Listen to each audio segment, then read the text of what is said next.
భర్త లొంగిపోవాలంటే భార్య ఇలా చేస్తే చాలు. భార్య కోరికల్లో ముఖ్యమైనవి ఏంటో తెలుసా? ఆడవాళ్ళు సాధారణ కోరికల్లో భర్త తన మాటే వినాలనుకోవటం ఒకటి. మన జీవితంలో ఆచరించాల్సినవి అన్నీ మహాభారతంలో కనపడతాయి. భర్త ప్రేమను పొందుతూ అతను తనకు లొంగి ఉండాలంటే భార్య ఏం చేయాలి అన్నదానికి చాలామంది మహిళలకు అర్థం కాని ప్రశ్నలా మిగిలిపోతుంది. అయితే భర్త తన మాటే వినాలంటే ఏం చేయాలో ద్రౌపది చాలా చక్కగా సత్యభామకు వివరించినట్లు పురాణాలు చెబుతున్నాయి.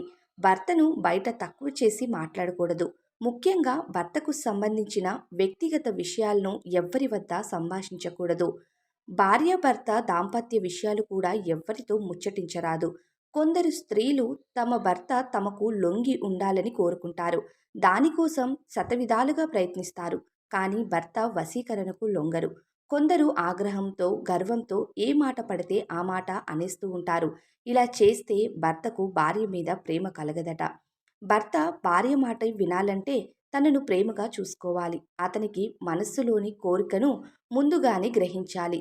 ఒక తల్లి కొడుకుని ఎలా చూసుకుంటుందో అలాగే భర్తకు కూడా సేవలు చేయాలి. భర్త ప్రేమను సంపూర్ణంగా పొందాలంటే భర్తకు కమ్మని వంట చేసి పెట్టడం ద్వారా ప్రసన్నం చేసుకోవాలి. భర్త భోజనం చేసేటప్పుడు భార్య చక్కగా అలంకరించుకొని ఆయనకు తల్లివలే భోజనం వడ్డించాలి. ఇతరుల ముందు భార్య పగలబడి నవ్వకూడదు.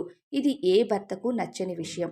ఉదయం ముఖం కడుక్కోకుండా భర్తతో భార్య మాట్లాడకూడదు. ఇలా చేస్తే భర్త మీ మాట వినడమే కాకుండా అతను చేసే ప్రతి పనిని భార్యకు చెప్తాడట. భార్య భర్త ముందు ఇలా చేసినట్లయితే ఆ భర్త భార్యకు లొంగి ఉంటాడట. మరి ఈ విషయాల్ని ఇప్పటి నుంచి మీరు కూడా ఫాలో అయిపోండి. ఈ వీడియో కనుక మీకు నచ్చినట్లయితే ఖచ్చితంగా మన ఛానల్ని సబ్స్క్రైబ్ చేసుకొని మరిన్ని వీడియోస్ కోసం మన ఛానల్కి వీడియోకి అలానే ఒక లైక్ కూడా ఇచ్చేసేయండి.